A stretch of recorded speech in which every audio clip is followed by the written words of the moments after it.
Gaza city দখলই যুদ্ধ অবসানের একমাত্র সর্বোত্তম উপায় বলে জানিয়েছেন ইসরায়েলের প্রধানমন্ত্রী বেনিয়ামিন নেতানিয়াহু। রবিবার জাতিসংঘ নিরাপত্তা পরিষদের জরুরি বৈঠকের আগে এই মন্তব্য করেন তিনি। এদিকে গাজা যুদ্ধ বন্ধে ইসরায়েল ও যুক্তরাজ্য সহ বিভিন্ন দেশে বিক্ষোভ শুরু হয়েছে।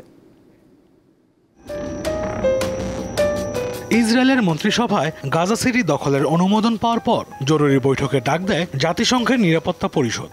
রবিবার যুক্তরাষ্ট্রের নিউ ইয়র্কে অনুষ্ঠিত বৈঠকে নেতানিয়াহুর প্রতি গাজার ভূখণ্ড দখলের পরিকল্পনা প্রত্যাহার করার আহ্বান জানায় যুক্তরাজ্য।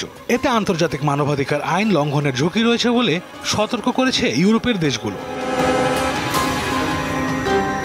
তবে নেতানিয়াহুর দাবি, দখল নয়, গাজাকে মুক্ত করতেই তার সরকার এই পরিকল্পনা করেছে। হামাসকে পরাজিত করে যুদ্ধ শেষ করতে গাজা সিটি দখলের বিকল্প নেই বলে মন্তব্য করেন তিনি। নিরাপত্তা পরিষদে বৈঠকের কয়েক ঘন্টা আগে সংবাদ সম্মেলনে এই কথা বলেন নেতানিয়াহু।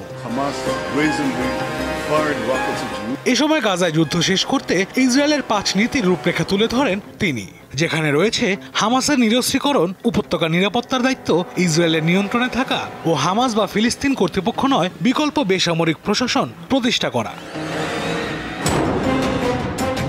এদিকে নেতানিয়াহুর যুদ্ধ সম্প্রসারণের নতুন পরিকল্পনায় খুশি নন তার দেশের জনগণ। এটি ঘোষণার পর রাজধানী তেল আবিব সহ ইসরায়েলের বিভিন্ন শহরে নেতানিয়াহুর বিরুদ্ধে বিক্ষোভে নামে হাজারো মানুষ।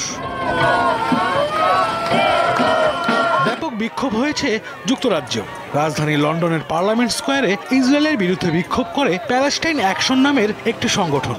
আন্দোলন থামাতে পুলিশ বল প্রয়োগ করলে বাধে সংঘর্ষ। বিক্ষোভ থেকে প্রায় 500 আন্দোলনকারীকে গ্রেপ্তার করে পুলিশ।